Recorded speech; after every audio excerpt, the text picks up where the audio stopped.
Shalom Sobat Layar Renungan, selamat berjumpa kembali Bapak Ibu dan Saudara sekalian. Apa kabar kalian semua? Kali ini saya akan menyajikan berita yang cukup mengejutkan bagi teman-teman kita, secara khususnya umat muslim.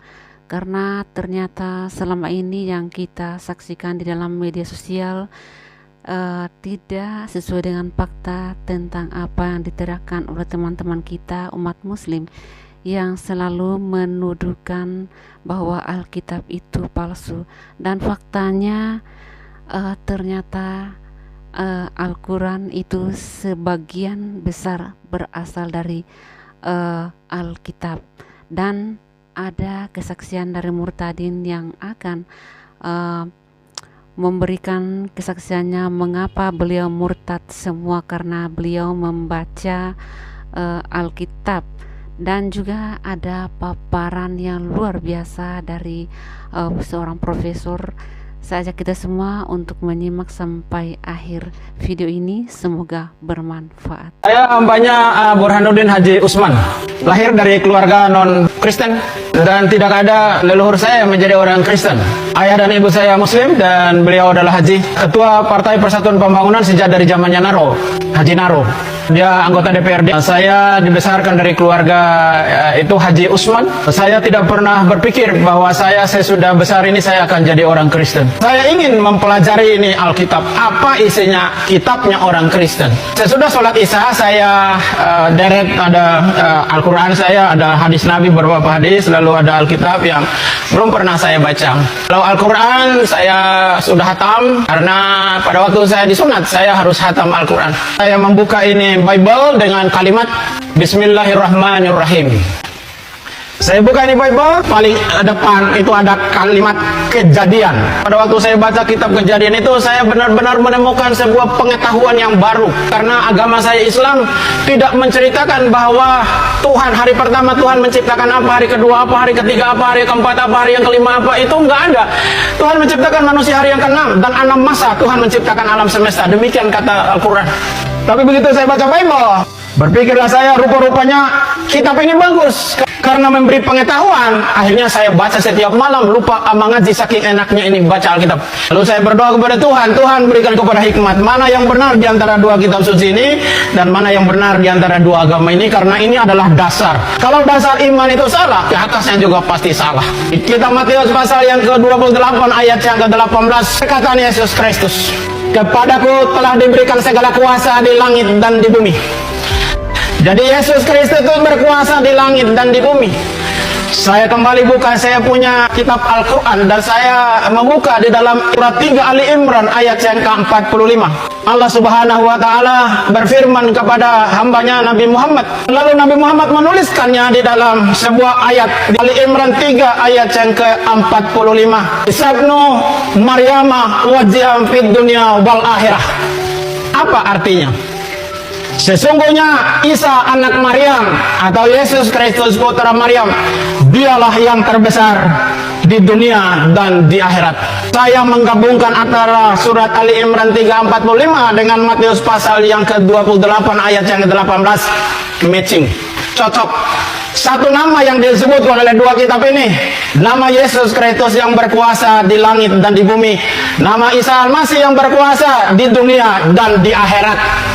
Al-Quran menceritakan bahwa bukan Nabi Adam yang terbesar di dunia dan akhirat, bukan Nabi Ibrahim, bukan Nabi Daud, bukan Nabi Sulaiman, bukan Nabi Musa, bukan Nabi Zakaria, bukan Nabi Nuh, bukan Nabi Ayub, bukan Nabi-Nabi yang lain. Tetapi Al-Quran menceritakan bahwa yang terbesar di dunia dan di akhirat adalah Isa putra Maryam, atau di dalam Bible Yesus Kristus anak Maryam.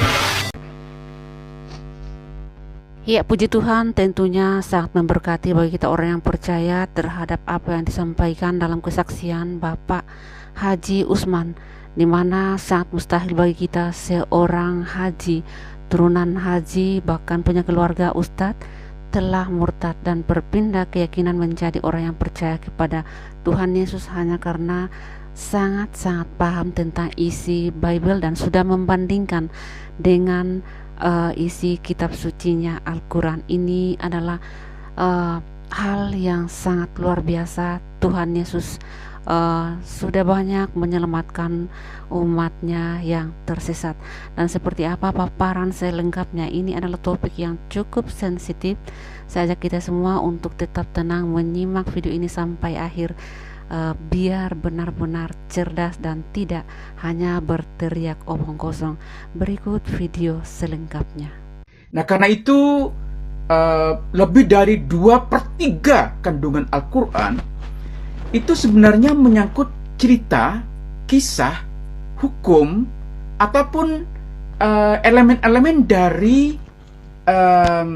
umat-umat terdahulu yang juga direkam dalam kitab-kitab terdahulu, terutama the Bible, ya, baik itu Perjanjian Lama atau yang disebut dengan Hebrew Bible atau Alkitab Ibrani ataupun New Testament, Perjanjian Baru. Jadi lebih dari 2/3 kandungan Al-Quran itu terkait dengan apa yang sesungguhnya sudah dibicarakan dalam kitab-kitab terdahulu, ya. Dan ini sebenarnya memberikan indikasi bahwa audiens Al-Quran itu sudah familiar dengan kandungan Alkitab, ya. Maka Anda mengetahui cerita-cerita tentang Adam, tentang penciptaan, nabi-nabi, kisah-kisah misalnya dari cerita tentang banjir ketika Nabi Nuh, pengorbanan Kabil dan Habil dan seterusnya. Itu kisah-kisah yang sebenarnya sudah direkam dalam kitab suci agama terdahulu.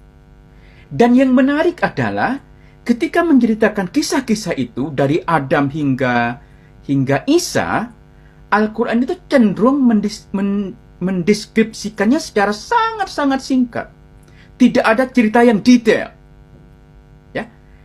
Nah, itu berarti bahwa audiens Al-Quran itu sudah tahu detailnya, sehingga Al-Quran itu tidak menceritakan yang detail, karena tidak ada gunanya menceritakan detail. Audiensnya sudah tahu, ya. Nah, dari gambaran itu saja, gitu teman-teman, itu sudah membuktikan bahwa audiens Al-Quran itu adalah kelompok masyarakat yang multi religius. Mereka mengetahui kisah-kisah dalam Alkitab. Pertanyaannya adalah, apa bukti yang kita miliki untuk mendukung apa yang kita yakini? Apa bukti yang kita miliki bahwa Al-Quran ini turun kepada Nabi Muhammad? Bahwa audiens Al-Quran ini orang-orang musyrik? Bahwa Al-Quran ini turun di Mekah dan Madinah? Bahwa Al-Quran ini turun dalam bahasa Arab? Apa bukti yang kita miliki?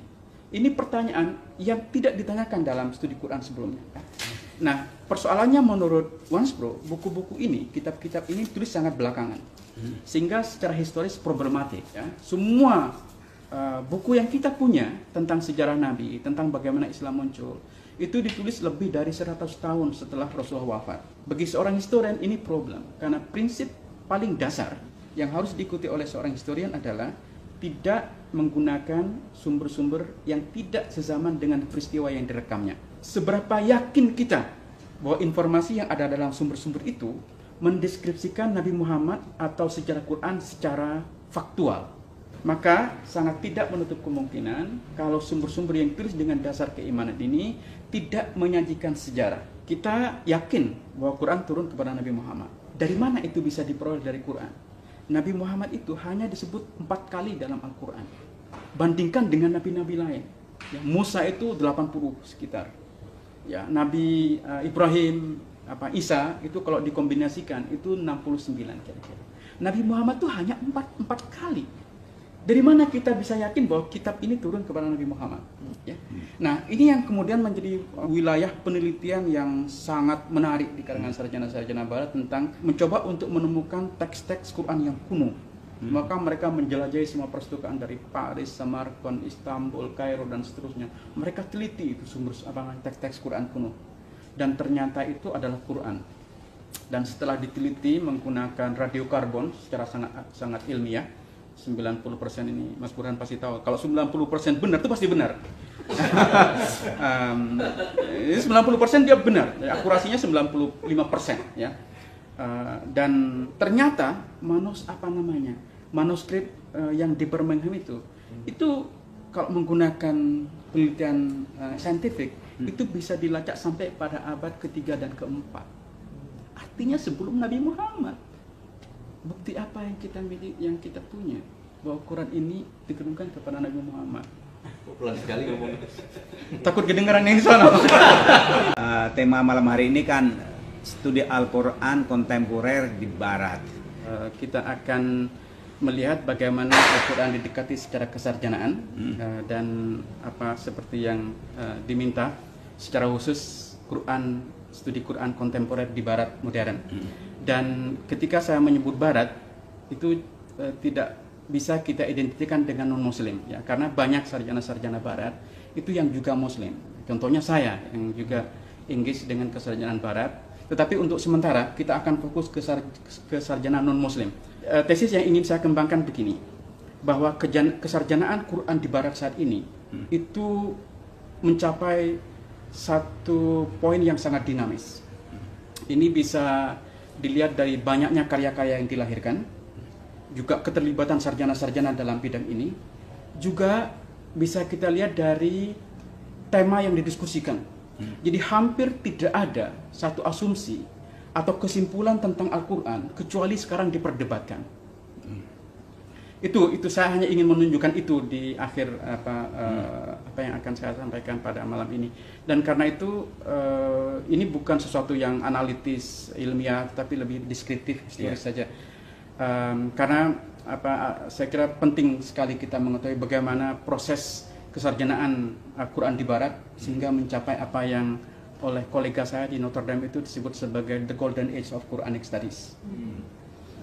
Jadi ada kawan saya di Notre Dame itu Gabriel Said Renault, itu dia dikenal sebagai sarjana Quran yang saya kira cukup respected ya. Dia di salah satu bukunya menulis bahwa the golden age of Quranic studies had arrived. Bahwa masa keemasan studi Quran di Barat sekarang telah sampai. Saya mungkin skeptikal bahwa telah sampai, tapi ini momen di mana kajian Quran itu terjadi secara sangat dinamis. Kalaupun kita tidak bisa katakan sebagai the golden age, tapi inilah situasi di mana Al-Quran itu didekati secara sangat akademis. Nah, sebelum saya memulai lebih lanjut, ada guru saya juga di Chicago untuk menjelaskan betapa dinamisnya kajian Quran di Barat saat ini. Dia mengatakan begini, Western studies of the Quran today seems to be in state of disarray. Bahwa kajian Barat tentang Quran saat ini tampaknya dalam situasi yang sembraut. Sembraut dalam pengertian positif. Sembraut bahwa hampir tidak ada yang disepakati kecuali menjadi diskusi yang sangat intens dan dinamis, intelektual dan konstruktif. Nah, itu saya ingin menunjukkan sisi-sisi tren-tren baru dalam kajian mutakhir yang menunjukkan bahwa ada dinamika yang sangat luar biasa dalam studi Quran di Barat. Nah, kalau ini kita refleksikan dengan Indonesia menjadi penting. Karena di Indonesia, kita akui atau tidak, kajian Quran itu sangat tidak berkembang. Mungkin di antara berbagai disiplin tradisional Islam, sebenarnya studi Quran yang paling tidak berkembang. Dan ini bisa kita mengerti karena mengkaji Quran secara kritis itu ancamannya saya kira sangat jelas. Nah, teman-teman, saya pertama ingin memulai dari sudut pandang historis. Ya. Bagaimana orang-orang Barat itu mengkaji Quran. Kita tidak bisa menafikan bahwa Al-Quran pernah dikaji atau dibaca oleh orang-orang Barat untuk tujuan polemik. Jadi sejak abad ke-11 itu sudah muncul ketertarikan orang Barat untuk membaca Al-Quran.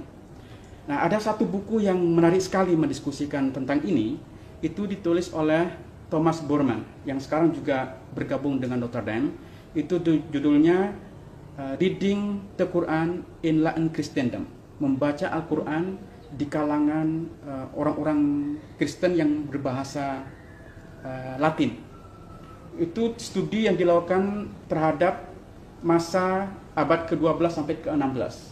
Dan itu jelas sekali bagaimana Al-Quran dipelajari, diterjemahkan, dan dikaji untuk tujuan polemik.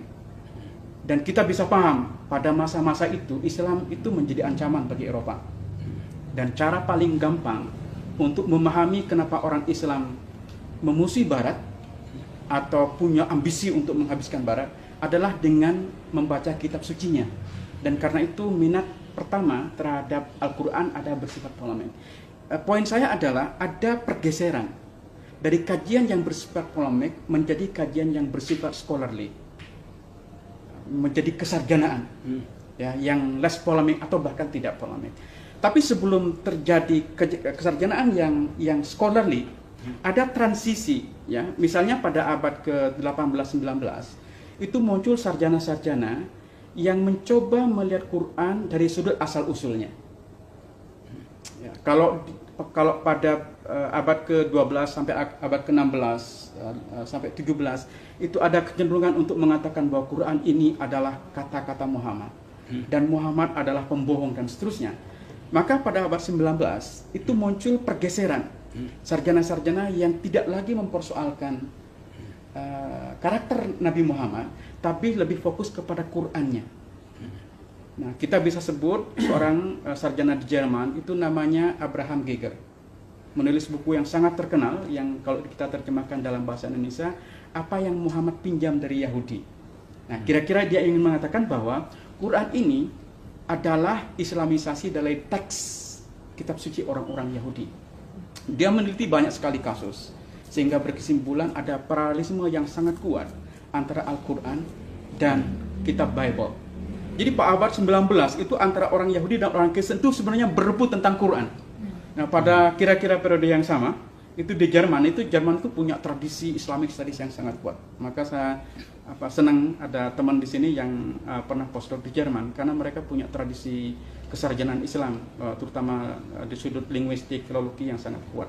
Nah, pada periode itu juga abad 19, 18, 19 itu muncul orang seperti Julius Wellhausen yang juga mengatakan bahwa Quran ini sebenarnya adalah teks Kristen yang diislamkan. Jadi masing-masing sarjana Yahudi dan Kristen berebut tentang Al-Quran, bahwa Quran itu adalah heritage mereka, ya, bagian dari tradisi Alkitab. Ini kan sesuatu yang menarik. Yang pertama adalah Quran itu dihantam karena tujuan polemik, tapi kemudian pada abad 18-19 itu diakui sebagai bagian dari mereka. Ini tradisi dari mereka yang kemudian diislamkan. Nah, pada abad ke-20 itu kemudian terjadi pergeseran. Jadi istilah teori bahwa Islam meminjam dari tradisi agama lain itu mulai dipersoalkan oleh para sarjana di Barat. Dan sampai pada tingkat sarjana-sarjana Barat itu mengikuti paradigma tradisional. Nah, Anda bisa baca misalnya karyanya Theodor Nordecke yang sekarang kira-kira menjadi nabinya studi Quran di Barat sampai saat ini. Dia menulis buku dari akhir abad 19 sampai awal abad 20 tentang sejarah teks Al-Quran. Dia sepenuhnya mengikuti paradigma tradisional orang-orang Islam. Jadi dia bahkan tidak kurang Muslim dibanding orang Islam, kira-kira kalau kita mengatakan. Atau bahkan dia sampai seolah-olah lebih Islam dibanding orang Islam sendiri. Ya. Tentang kronologi Al-Quran, dia persis menggunakan apa yang dikatakan oleh Suyuti dalam Itqan, bahwa sebagian Al-Quran turun di Mekah, sebagian turun di Madinah. Hanya dia ini melakukan periodisasi lebih rinci. Kalau di kalangan sarjana Islam kan hanya ada Mekah, Madinah. Nah, kalau Nordecke ini mengatakan enggak, kita harus pilah lebih detail. Maka yang Mekah dia begini menjadi 3. Jadi surat-surat Mekah awal, surat-surat Mekah pertengahan, surat-surat Mekah akhir, dan kemudian surat-surat Madinah. Dia persis mengikuti paradigma tradisional. Dan ketika menjelaskan tentang kapan pembukuan Al-Quran, dia yakin betul Al-Quran ini dibukukan pada masa Utsman. Jadi persis seperti pemahaman tradisional. Dan ini masih berkembang sampai sekarang. Ya, jadi adalah salah kalau kita berasumsi bahwa kesarjanaan Barat itu semuanya anti-Islam. Karena the vast majority dalam kesarjanaan Barat sesungguhnya adalah mengikuti paradigma tradisional. Memang pada tahun 70-an itu muncul satu bentuk kesarjanaan baru yang bisa kita sebut sebagai kesarjanaan revisionis. Tapi itu tidak sama sekali menjadikan kesarjanaan tradisional Barat itu hilang sama sekali, walaupun muncul kesarjanaan revisionis ini. Nah, saya ingin fokus kepada kesarjanaan revisionis dan meninggalkan yang tradisional, karena saya ingin tunjukkan bagaimana kesarjanaan revisionis ini berkontribusi terhadap dinamika studi Quran di Barat mutakhir. Nah, tahun 78 dan 79, seorang sarjana di Inggris namanya John Wansbrough itu menerbitkan dua karya yang sangat terkenal. Yang pertama itu berjudul Quranic Studies, yang kedua itu berjudul Sectarian Milieu, iklim sektarian. Dan yang menarik dari John Wansbrough ini, walaupun kita boleh tidak setuju dengan kesimpulannya, yang sangat kontroversial, nanti saya sebutkan apa itu, tapi dia mengajukan pertanyaan yang benar, yang untuk sekian lama itu tidak ditanyakan oleh sarjana-sarjana Quranic Studies atau Islamic Studies. Pertanyaannya adalah, what evidence do we have? Apa bukti yang kita miliki untuk mendukung apa yang kita yakini?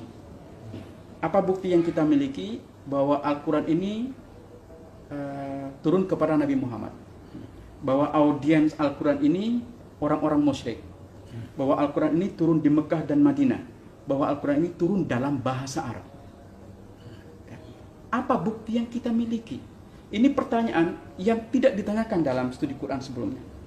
Dulu orang memang skeptikal, tapi terbatas kepada hadis. Ada Ignaz Goldziher dan seterusnya itu sudah skeptik terhadap hadis. Tapi mereka tidak skeptik terhadap sumber-sumber Islam. Hanya kepada hadis. Nah, orang seperti Wansbrough ini mempersoalkan tradisi Islam, karena menurut dia tidak bisa digunakan sebagai dokumen sejarah untuk mendukung apa yang kita yakini, orang-orang Muslim yakini. Orang Islam yakin dari sumber-sumber tradisional bahwa Nabi Muhammad inilah yang membawa Al-Quran, bahwa dia hidup di Mekah, Madinah, hijrah dan seterusnya. Nah, persoalannya menurut Wansbrough, buku-buku ini, kitab-kitab ini tulis sangat belakangan, sehingga secara historis problematik. Ya, semua buku yang kita punya tentang sejarah Nabi, tentang bagaimana Islam muncul, itu ditulis lebih dari 100 tahun setelah Rasulullah wafat. Bagi seorang historian ini problem, karena prinsip paling dasar yang harus diikuti oleh seorang historian adalah tidak menggunakan sumber-sumber yang tidak sezaman dengan peristiwa yang direkamnya. Seberapa yakin kita bahwa informasi yang ada dalam sumber-sumber itu mendeskripsikan Nabi Muhammad atau sejarah Quran secara faktual. Padahal sumber-sumber ini merekam tentang peristiwa atau tentang figur yang sangat diagung-agungkan, yang sangat diglorifikasi. Maka sangat tidak menutup kemungkinan kalau sumber-sumber yang ditulis dengan dasar keimanan ini tidak menyajikan sejarah, tapi menyajikan sejarah keselamatan. Nah, ini istilah yang kemudian sangat populer, dipopulerkan oleh John Wansbrough ini, yang disebut dengan salvation history. Yang ditulis oleh orang-orang Muslim yang beriman, itu bukan sejarah tentang Nabi Muhammad, tetapi apa yang mereka yakini sebagai hidupnya Nabi. Itu dua hal yang berbeda. Yang pertama itu what has happened, yang kedua itu what the author believe that what happened. Jadi ada unsur keimanan. Ini yang disebut dengan salvation history. Kita bisa berdebat tentang itu, tetapi poin yang menarik adalah bahwa mulai ada kesadaran di kalangan sarjana-sarjana di Barat untuk mempersoalkan sumber-sumber yang mendeskripsikan tentang sejarah Quran. Nah, untuk memberikan contoh yang menarik adalah bahwa karena orang seperti John Wansbrough ini skeptik terhadap sumber-sumber Islam, maka satu-satunya sumber yang dia teliti adalah Quran itu sendiri. Dan kalau kita teliti Quran, kita akan mendapatkan gambaran yang berbeda tentang kitab suci ini. Kita yakin bahwa Quran turun kepada Nabi Muhammad. Dari mana itu bisa diperoleh dari Quran? Nabi Muhammad itu hanya disebut 4 kali dalam Al-Quran. Bandingkan dengan nabi-nabi lain. Ya, Musa itu 80 sekitar. Ya, Nabi Ibrahim, Isa itu kalau dikombinasikan itu 69 kira-kira. Nabi Muhammad itu hanya 4 kali. Dari mana kita bisa yakin bahwa kitab ini turun kepada Nabi Muhammad? Itu satu. Audien Al-Quran itu orang-orang musyrikun. kalau kita baca Quran, kita tidak punya kesan bahwa audien Al-Quran adalah orang-orang musyrikun. Ya. Karena kenyataannya adalah Al-Quran itu tidak menyebut tentang teologinya orang-orang musyrik.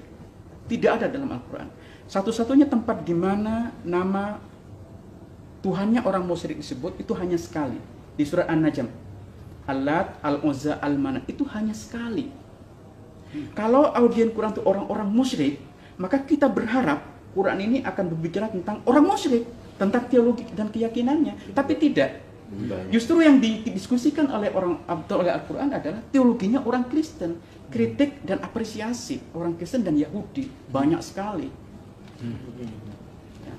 Jadi kalau kita membaca Al-Quran, maka itu akan merevisi, ini revisionisme dari kata revisi, akan merevisi pandangan tradisional kita tentang audien Quran.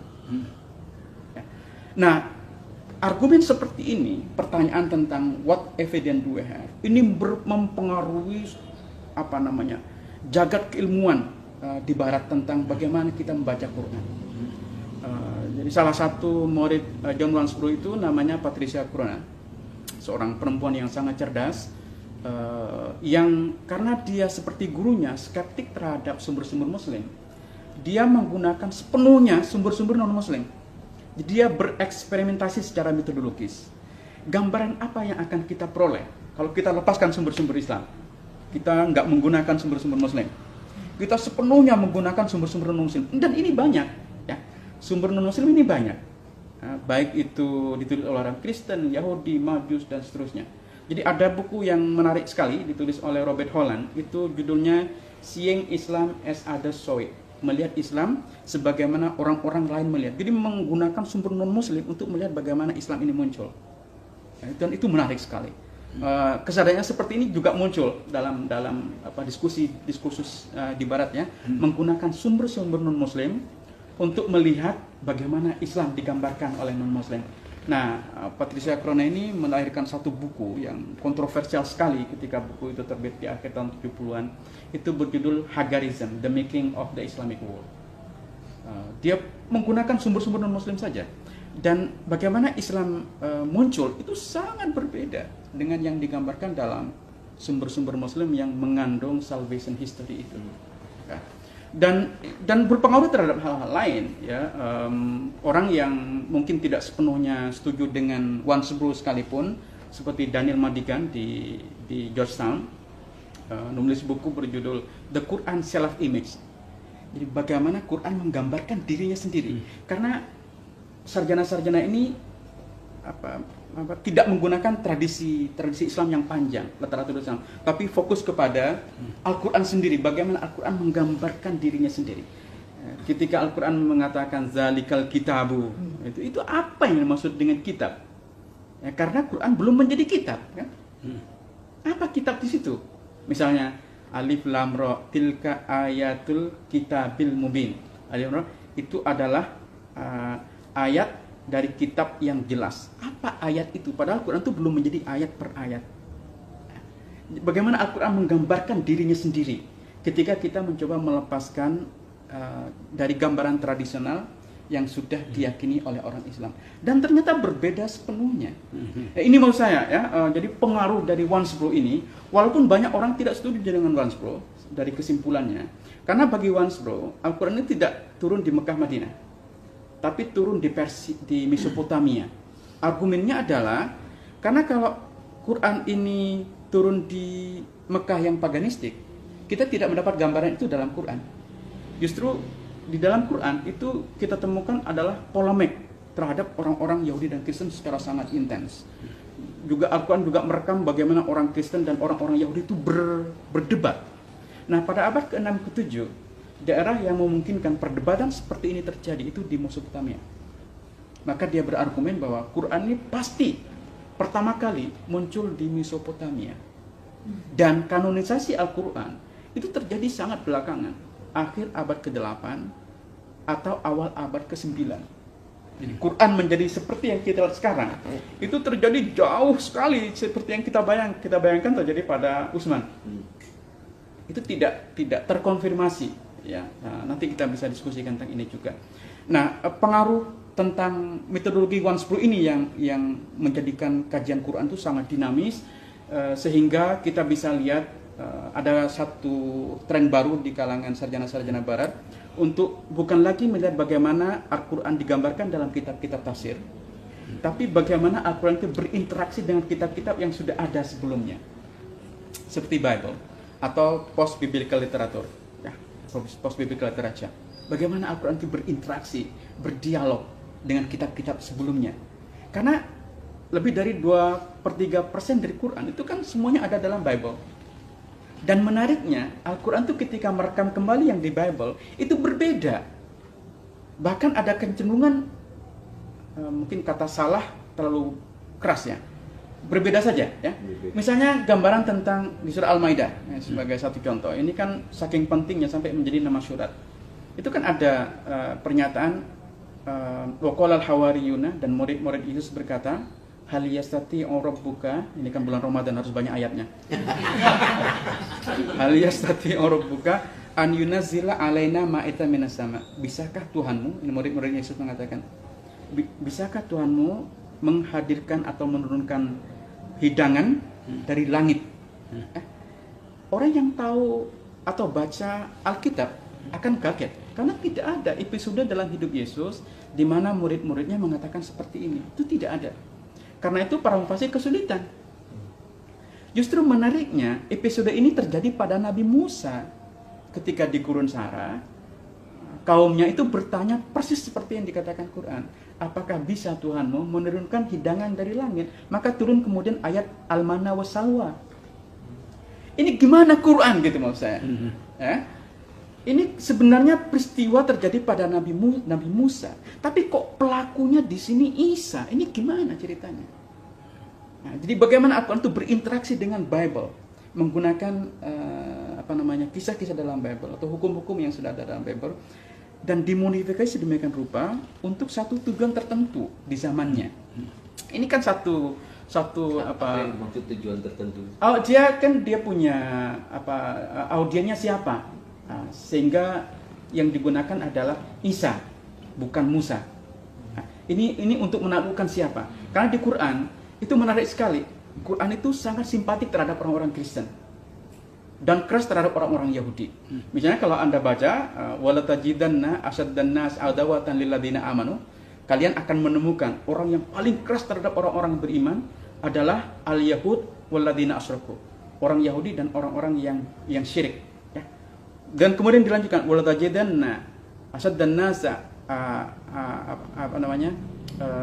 dan kalian akan juga temukan orang yang paling dekat kecintaannya dengan orang-orang beriman adalah alladzina qalu inna nasara. Coba, orang yang mengatakan kami ini orang-orang Kristen. Menarik sekali. Quran itu ketika kita bisa berdiskusi tentang ini, Quran itu ketika mensejajarkan Kristen dan agama-agama lain, bukan hanya Yahudi, selalu yang difavoritkan itu orang Kristen. Maka kita bisa paham kenapa cerita ini pelakunya adalah Isa, bukan Musa. Dalam banyak hal, bahkan ketika perang, Walibatir Rum ya, ketika Romawi perang dengan Persia, kan Romawi itu kan kalah awalnya, kemudian dia pada akhirnya akan menang. Wahina idin yafrahul mu'minun. Pada hari ketika orang-orang Romawi yang Kristen menang, orang-orang mukmin akan bersukaria. Coba, kenapa? Ketika orang Kristen menang bersukaria, ada sesuatu terhadap Kristen. Maka ini menarik sekali bahwa ada favoritisme Kristen dalam Quran berbanding dengan komunitas agama lain, bukan hanya dengan Yahudi. Dan ini bisa menjelaskan, maksudnya kenapa banyak kisah-kisah dalam Quran itu dimodifikasi untuk tujuan tertentu di zamannya. Nah, ini satu model kesarjanaan yang menarik diskusi panjang. Kesarjanaan lain yang masih dalam tema Quran dan Alkitab. Misalnya ini agak kontroversial ya. Sarjana Jerman namanya Christoph Luxemburg itu menulis buku yang kontroversial sekali.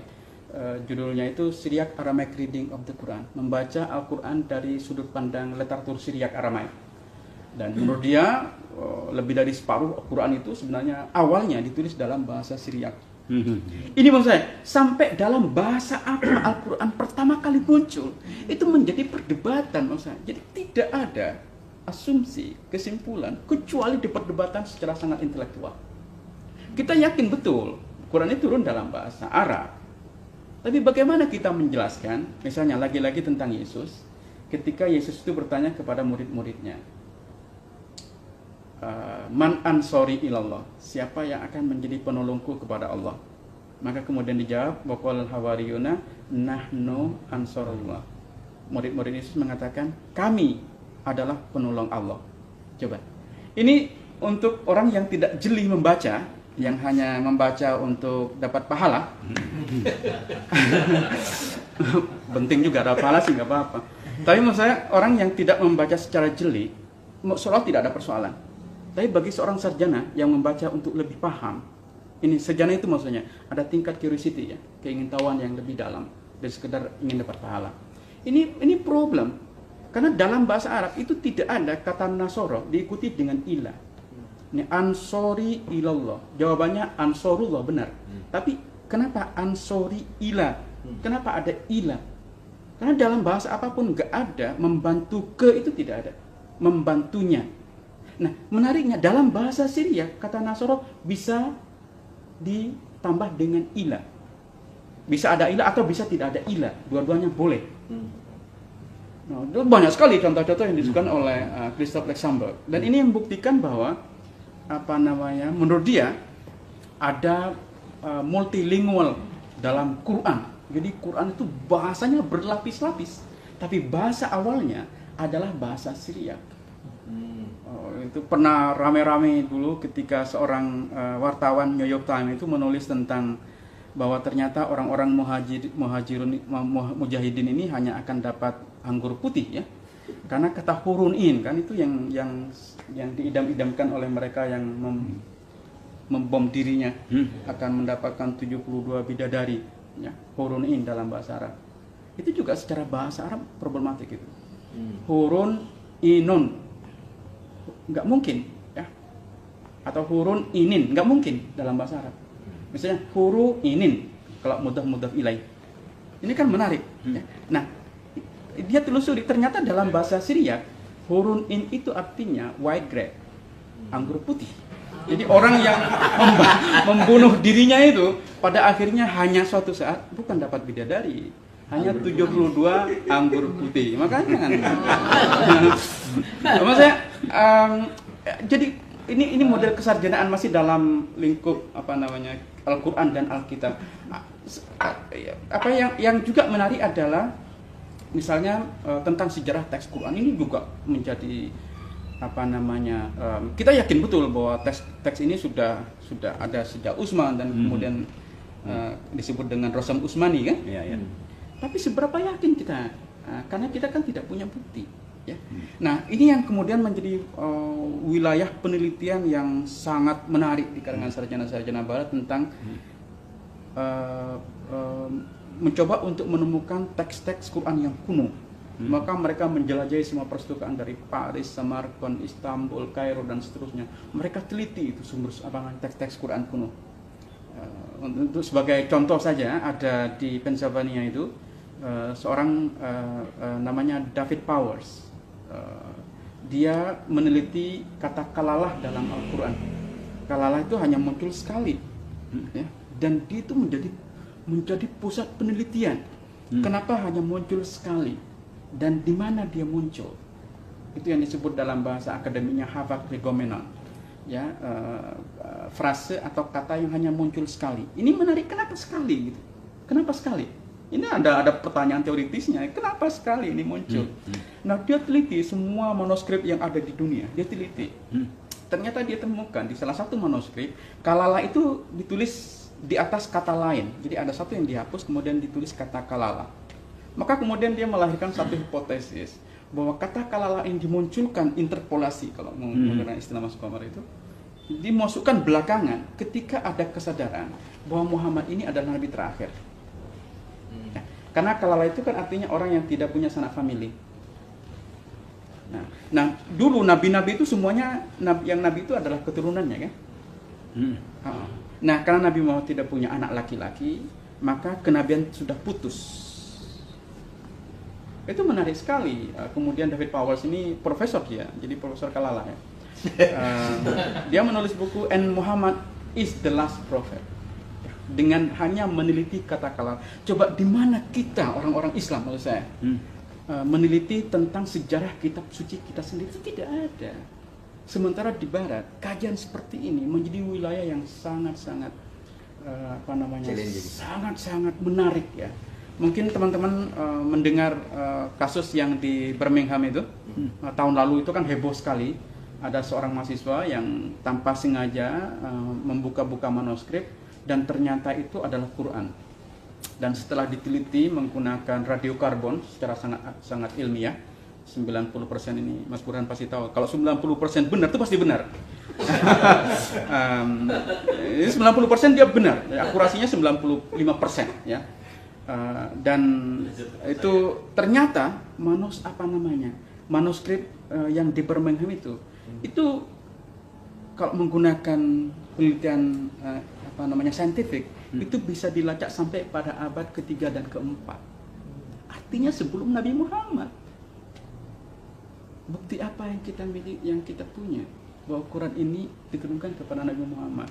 Pelan sekali ngomong. Takut kedengaran yang sana. Jadi mau saya ini wilayah diskusi, Mas Komar. Ini wilayah diskusi yang sangat menarik. Yang di sini kita tidak mendiskusikannya. Ya. Dan saya kira sarjana-sarjana Muslim perlu rendah hati menurut saya, karena ada kecenderungan di kalangan banyak orang-orang Islam, belum apa-apa mereka akan mengatakan ini tahu apa orang Barat ya. Kenapa? Mereka tidak akan pernah paham kitab suci kita. Jadi belum apa-apa sudah ada arogansi bahwa kitab suci ini hanya dan bisa dipahami oleh orang-orang Islam sendiri. Dan arogansi seperti ini yang kemudian menjadikan studi Al-Quran itu tidak berkembang.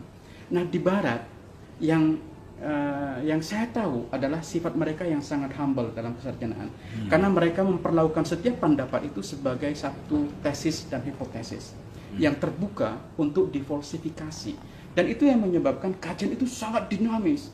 Orang itu berantem, berdiskusi, berdebat, dan tidak pernah ada kata putus, karena masing-masing adalah perspektif. Saya kira ini dulu untuk memprovokasi, nanti kita bisa diskusikan lebih lanjut. Terima kasih. Ya, Bapak Ibu, sobatku dan saudara sekalian yang terkasih dalam Tuhan Yesus, kita sebagai orang yang percaya sangat bangga kepada Tuhan kita, Yesus Kristus. Dialah manusia yang paling terhina di mata orang yang belum mengenalnya, tetapi sekali mengenal Yesus, jatuh cinta kepada Yesus akan sampai selama-lamanya. Mungkin ada sebagian yang mengingkari, mengingkar terhadap kepada Tuhan Yesus, tetapi percayalah bahwa Tuhan Yesus satu-satunya Tuhan dan Juru Selamat. Jangan pernah tinggalkan Tuhan Yesus. Terlebih mari sebarkan video ini biar semakin banyak orang yang terbuka mata hati dan terlebih logika dan pikiran sehat mereka untuk tidak saja menghujat kekristenan, Alkitab maupun Tuhan Yesus, tetapi kenal dulu biar kamu akan sayang, karena ada istilah tak kenal maka tak sayang. Begitulah kira-kira siapa yang belum mengenal Tuhan Yesus pasti tidak akan menyayangi Tuhan Yesus, tetapi sekali dijamah pasti akan jatuh cinta kepada Tuhan Yesus. Demikian video ini, semoga bermanfaat. Tuhan Yesus memberkati dan sampai jumpa.